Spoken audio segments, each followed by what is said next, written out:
Buonasera, buonasera a tutti e a tutte, ben ritrovati al Teatro a Casa Tua. Questa sera è interamente dedicato allo spettacolo Il Vecchio e il Mare, che vedremo domani sera alle ore 21 in streaming sulla nostra pagina Facebook e sul nostro canale YouTube. Ne parliamo insieme appunto al protagonista dello spettacolo, l'attore Sebastiano Somma e in questo caso appunto anche regista. Quindi benvenuto Sebastiano, grazie per essere nostro ospite. Grazie a voi, è sempre una bella emozione quando si entra in teatro. Stiamo volando adesso su un palcoscenico, vedo in sottofondo un palcoscenico e un meraviglioso teatro di contorno, quindi è sempre una bella emozione. Grazie a voi. No, grazie, infatti e tra l'altro anche per noi insomma è molto bello riaccoglierti perché sei stato ospite della seconda puntata del Teatro a Casa Tua, occasione in cui avevamo Certo. parlato dello spettacolo Luce in Contralucio che gli abbonati dell'ERT vedranno nei teatri fisicamente appunto quando si potrà rientrare in sicurezza. Questa sera però parliamo appunto di un altro spettacolo, uno spettacolo appunto dal titolo Il Vecchio e il Mare, uno dei testi più iconici e noti di Hemingway, in questo caso adattato per il teatro. Quindi appunto la prima domanda è semplice, proprio è come ti sei sentito a vestire i panni di Santiago, il protagonista, come ti senti a vestire i panni di un protagonista così, insomma, significativo proprio? Anche anziano, perché Santiago è decisamente una figura di un pescatore molto avanti con gli anni.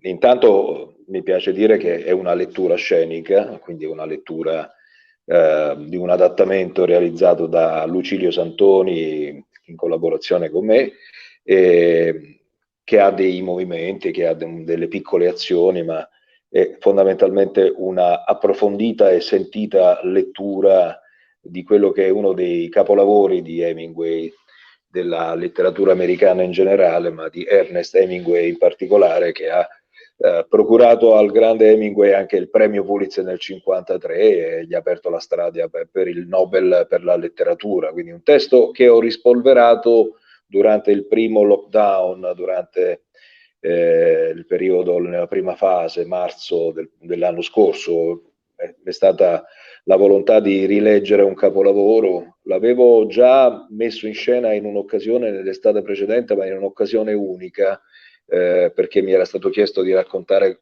qualcosa che avesse a che fare col mare e con i pescatori, no? E quindi l'avevo fatto già in precedenza a San Benedetto del Tronto, che aveva visto proprio il debutto, però poi era stato accantonato lo spettacolo e quindi l'ho riletto il testo durante il periodo di marzo dello scorso anno e i riferimenti diventavano ancora più forti, quelli di questa solitudine di quest'uomo che cerca la rinascita dopo una sconfitta. E poi c'è il rapporto con la natura, c'è il rapporto con l'amicizia con questo ragazzino addirittura, un rapporto che si stabilisce tra il vecchio e questo ragazzino a cui viene impedito di andare a pesca con lui perché ormai il vecchio è salao, è decisamente arrivato, non è in grado più di procurare guadagni. E quindi ci sono tanti riferimenti che mi hanno colpito e su cui ho voluto porre l'attenzione per scavare un po' dentro di me quelle che sono la forza, ma anche i limiti di una persona anziana, perché secondo me gli anziani hanno una grandissima forza che è la loro storia ed è quello che li rende immortali, il loro percorso di vita che li rende assolutamente immortali, però si sentono anche sconfitti dalla vita e quindi hanno bisogno di sentirsi vivi. In questo caso questo vecchio, il Santiago, si rimette in mare da solo e porta avanti una lunga battaglia contro un pesce, il marlin, che lui però rispetta profondamente. Quindi è piena di emozionanti riflessioni questo testo e mi ci sono così buttato dentro da lettore innanzitutto, poi da attore e poi da curioso di quello che può essere appunto l'animo di una persona anziana che si sente in qualche modo messo da parte, no? Quindi ci sono tante belle cose, insomma, secondo me è una bella riflessione, un bel momento di ascolto per chi vorrà seguirci. E sul palco appunto non sarai da solo, cioè oltre appunto a Cartisia nella parte di Manolin, ci sarà anche il maestro Riccardo Bonaccini al violino. E in che modo appunto si intreccia questa lettura scenica con la musica? Beh, insomma, abbiamo fatto un lavoro anche di scelta dei brani, il maestro Riccardo Bonaccini suona il violino, tra l'altro uno strumento anche non facile, perché essendo uno strumento unico per poter accompagnare un percorso in lettura, però mi sono affidato alla bravura di Riccardo Bonaccini, che oltre ad essere ormai un amico, ha suonato e suona, ha suonato con grandi come Morricone, suona attualmente con Uto Ughi, insomma è un violinista di grande spessore, per cui mi sono affidato un po' alle suggestioni e ho chiesto a Bonaccini di cavalcare, di accompagnarmi in questo viaggio emozionale, quindi una scelta attenta di brani che sono eseguiti in maniera stupefacente secondo me da Bonaccini. E poi c'è Manolin in scena che è l'anima appunto, il bambino, il ragazzino che accompagna il vecchio Santiago, che immagino tu voglia chiedermi qualcosa di particolare su questo, o no?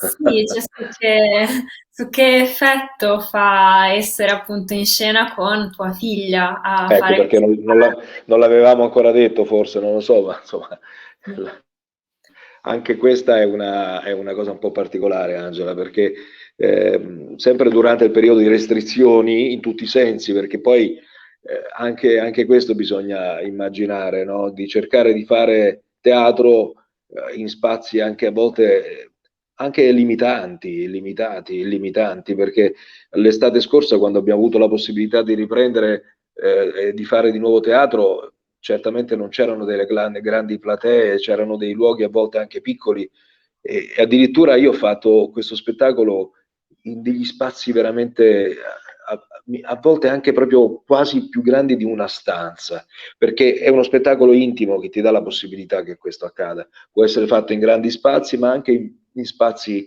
molto ristretti. E quindi questa dimensione familiare, intima, ha fatto sì che io dessi il piacere e la possibilità anche a mia figlia che ha delle curiosità, non fa ancora l'attrice assolutamente, però ha delle belle curiosità, ogni tanto ha fatto delle piccole cose e quindi gli ho dato, come dire, il piacere di cimentarsi con un'opera così delicata e importante.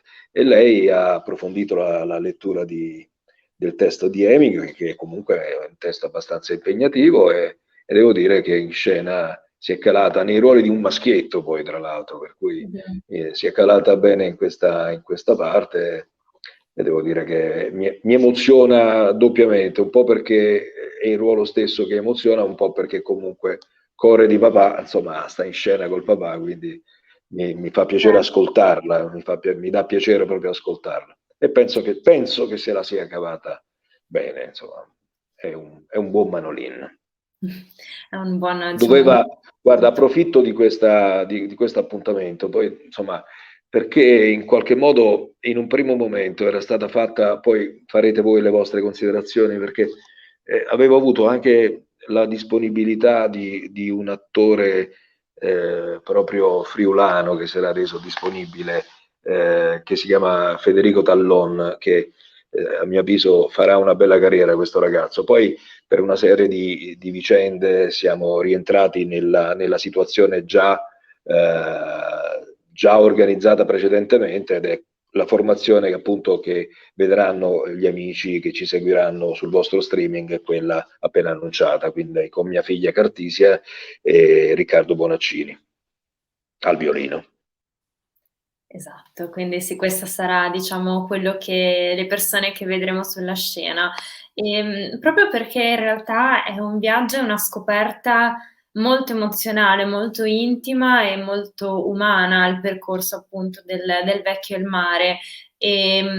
Come immagini di poter creare attraverso lo schermo, attraverso lo streaming, una relazione appunto con chi vedrà questo spettacolo? È possibile secondo te condividere queste emozioni anche a distanza? Ma sì, questo è un testo, essendo una lettura scenica, appunto come ti dicevo, Angela, che consente anche attraverso le riprese che sono state effettuate dalla squadra capitanata da Stefano Bergomas, spero di pronunciare bene il suo cognome, e credo che le riprese che hanno la possibilità di entrare dentro i personaggi, dentro in tutti i sensi, sia sui volti che nell'animo, perché comunque le inquadrature sono abbastanza, spero che siano abbastanza suggestive e forti, anzi sono sicuro di questo, per cui lo spettatore, poi chiaramente spero di essere riuscito a trovare anche l'empatia giusta con le telecamere, ma anche se noi attori quando recitiamo ci dimentichiamo che cosa accade intorno a noi, sia per quanto riguarda, sia che ci sia spettatori, ci siano spettatori in sala, sia che ci siano telecamere. Ma la telecamera in questo caso è come vedere un film, no? Perché è come vedere un film. Quindi a mio avviso, spero, mi auguro, poi me lo saprete dire voi dopo, quando raccoglierete le critiche, belle o brutte che siano, mi saprete dire voi se lo spettatore, se siamo riusciti a far entrare lo spettatore in questo percorso. Normalmente in teatro accade, questo accade, proprio grazie alla forza della drammaturgia, innanzitutto, al grande testo di Hemingway, alle parole che usa Hemingway. L'uomo può morire, ma non può essere sconfitto. Se io ti dico una battuta del genere, tu già, insomma, in qualche modo ti desti attenzione, no? C'è qualcosa dietro tutto questo. Insomma, la parola di Hemingway è ricca di riferimenti come questo. Certo, e anzi forse potremmo proprio approfittarne in questo momento per rivolgerci insomma a chi ci sta ascoltando adesso e che magari guarderà lo spettacolo domani, di approfittare degli spazi che ci offre appunto, che ci offrono i social per condividere anche parte delle suggestioni e delle emozioni che Beh, possono insomma, portare. diciamo che adesso non per fare, ma insomma, voglio dire, iniziative di questo tipo sono fantastiche. Tra l'altro, in questo caso, lo spettatore ha la possibilità di rileggere o leggere un romanzo importante, uno dei capolavori della letteratura americana, come dicevamo, no? Quindi si può vedere anche, si può ascoltare ad occhi chiusi, vedere ad occhi chiusi, sempre se siamo stati bravi poi noi a trasmetterlo, ci mancherebbe, però in linea di massima lo spettatore ha in maniera del tutto gratuita e credo grazie proprio agli amici di ERT, l'ente regionale teatrale, all'amico Renato Manzoni, ma in questo caso anche gli amici di Sacile, no? Possiamo salutarli, forse era previsto qualche cosa in particolare da parte tua, una domanda, ma insomma so che proprio l'amministrazione comunale, l'assessore alla cultura ci teneva particolarmente a questo spettacolo Il Vecchio al Mare, grazie anche al percorso che abbiamo seminato in precedenza con lo sguardo dal ponte, Angela, perché è stato anche questo un grande successo.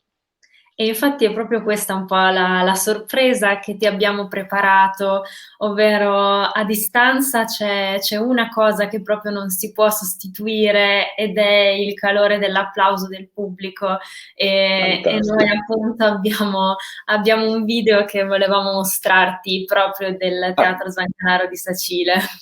bene, bene, vediamo, vediamo. Sono tutto orecchie. Hai fatto il video?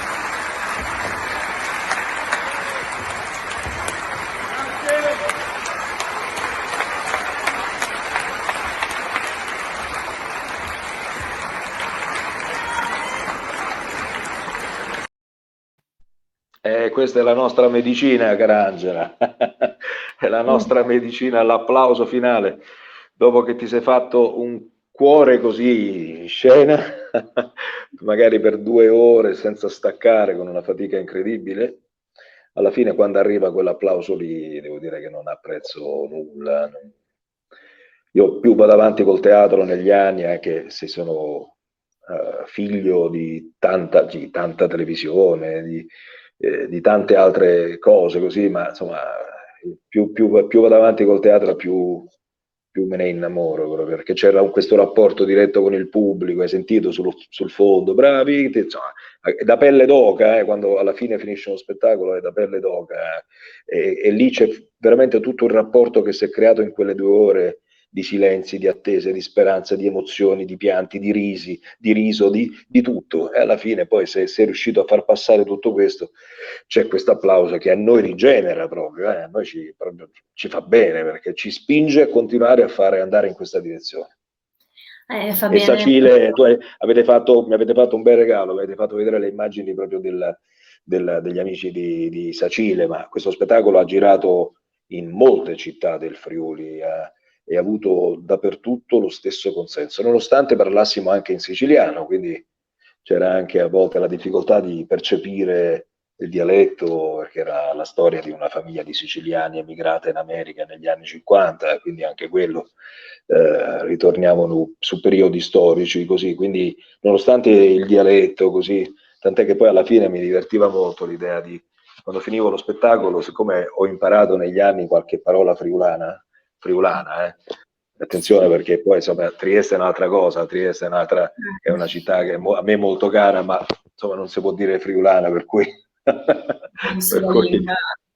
eh? Mi passavi cioè dal No, siciliano vabbè, al insomma, friulano a conclusione sì, dello sì, sì, spettacolo. appunto. So perfettamente, insomma, quindi mi diverte molto questa cosa, ma sono molto legato anche a Trieste. Ma in generale il friulano, siccome ho reminiscenze, proprio perché comunque ho avuto un passato, ho vissuto anche lì qualche anno, nelle zone di Udin, quindi ho qualche ricordo ancora. Allora, alla fine dello spettacolo, dopo aver parlato siciliano, a sorpresa cominciavo a fare, e allora, Cimut, come va?